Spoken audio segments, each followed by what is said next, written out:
नमस्कार, मैं हूँ आरज़ू सैफ़ी और ज्योतिष के विशेष कार्यक्रम में आपका बहुत-बहुत स्वागत है। कहते हैं जो बात दवा से नहीं बनती वो बात दुआ से बन जाती है और जब काबिल गुरु मिलते हैं तो बात खुदा से बन जाती है।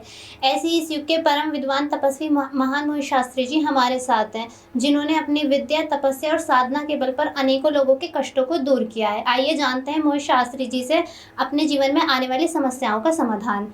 आचार्य जी, आपका बहुत-बहुत स्वागत है। गुरुजी, कालसर्प क्या होता है? नमस्कार, मैं हूँ ज्योतिषाचार्य मोहित शास्त्री।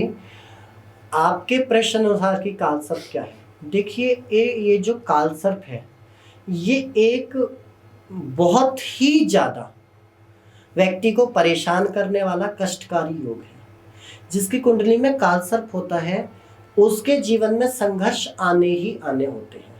लेकिन ऐसा नहीं है कि कालसर्प सिर्फ कष्ट ही कष्ट देता है। कालसर्प अगर किसी की कुंडली में दोष है कालसर्प, तो वो कभी मीडियम स्टेट में नहीं रह सकता, मध्यम स्थिति में नहीं रह सकता। वो या तो बहुत उच्च स्थिति में जाएगा और या बहुत ही निम्न स्थिति में जाएगा।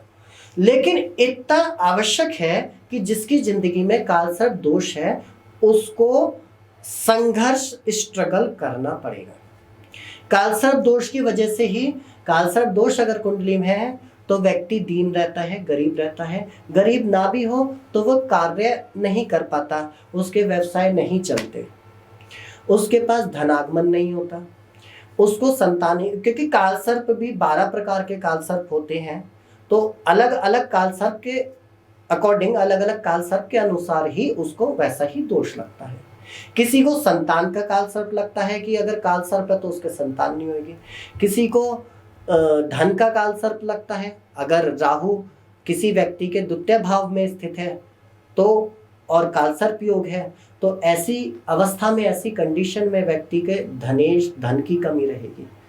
तो किसी को संतान प्राप्त नहीं होती, किसी को धन प्राप्त नहीं होता, किसी को माता का सुख प्राप्त नहीं होता, किसी को प्रॉपर्टी का सुख प्राप्त नहीं होता, किसी का वैवाहिक जीवन खराब हो जाता है, किसी का कार्य क्षेत्र खराब हो जाता है, किसी का भाग्य खराब हो जाता है। तो ये सब अगर अलग अलग प्रकार के कालसर्प होते हैं और उनके अलग अलग प्रकार के कालसर्प के लक्षण हैं।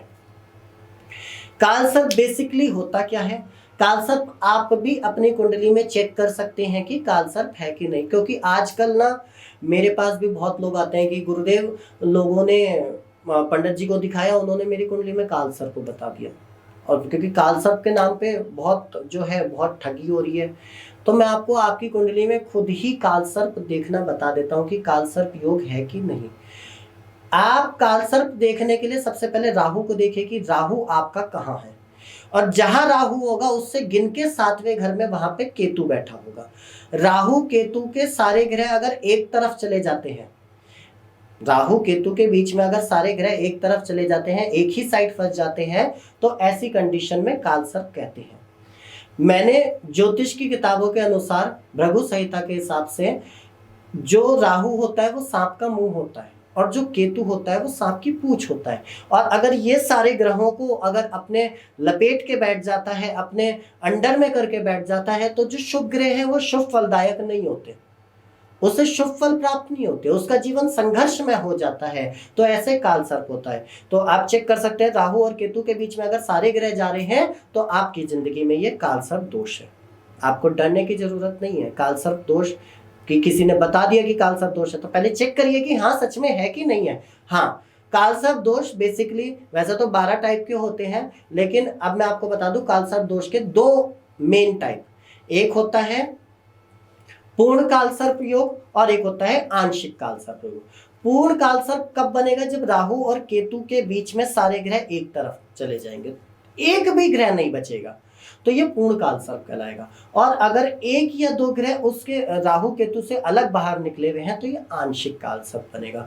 आंशिक कालसर्प कम प्रभाव डालता है, कम दुखदायी होता है, जबकि पूर्ण कालसर्प अधिक दुखदायी होता है, अधिक प्रभाव डालता है। लेकिन फिर भी मैं अपने अनुभव के हिसाब से भी बता रहा हूं और आपको कि कालसर्प हमेशा दुखदायी ही नहीं होता। कालसर्प, या मैंने बोला कि कालसर्प व्यक्ति को मध्यम स्थिति में नहीं रहने देता, मिडिल क्लास नहीं रहने देता, वो तो या तो बहुत हाई पहुंचा देगा या बहुत लो पहुंचा देगा। तो कालसर्प जैसे पंडित जवाहरलाल नेहरू की कुंडली में काल सर्प योग था, तो देखिए वो भारत के प्रथम प्रधानमंत्री बने। तो उनका काल सर्प फलदायी था। हमेशा काल सर्प हानिकारक नहीं होता, लेकिन जो मोस्टली केस होते हैं 80% केस में काल सर्प योग दुखदाई होता है, काल सर्प योग कष्टकारी होता है। तो ये होता है हमारा काल सर्प। और काल सर्प का जो विधान है, काल सर्प की शांति तो पूर्ण शांति से होता है, लेकिन फिर भी मैं कहता हूँ कि काल सर्प की पूर्ण शांति करने के बावजूद भी लोग बाग कई लाख रुपए लगा के उज्जैन में, नासिक में, पता नहीं कहाँ कहाँ जाके उपाय कराते हैं। कराइए, अच्छी बात है, लेकिन ना काल सर्प की किसी भी दोष की पूर्ण शांति, काल सर्प की तो मैं मेन कह रहा हूँ कि पूर्ण शांति नहीं होती। जैसे कि अगर आपके जीवन में काल सर्प दोष है, तो अगर आप उसका उपाय कराते हैं तो 80 से 90% काल सर्प दोष खत्म हो जाएगा, और 10 to 20%, 10 से 20% काल सर्प दोष आपकी कुंडली में बना रहेगा। और ये काल सर्प की ही बात नहीं है कि ये ग्रह चांडाली योग या कोई भी योग है आपकी कुंडली में पूर्णतः नष्ट नहीं होता, उसका कुछ अंश रह जाता है।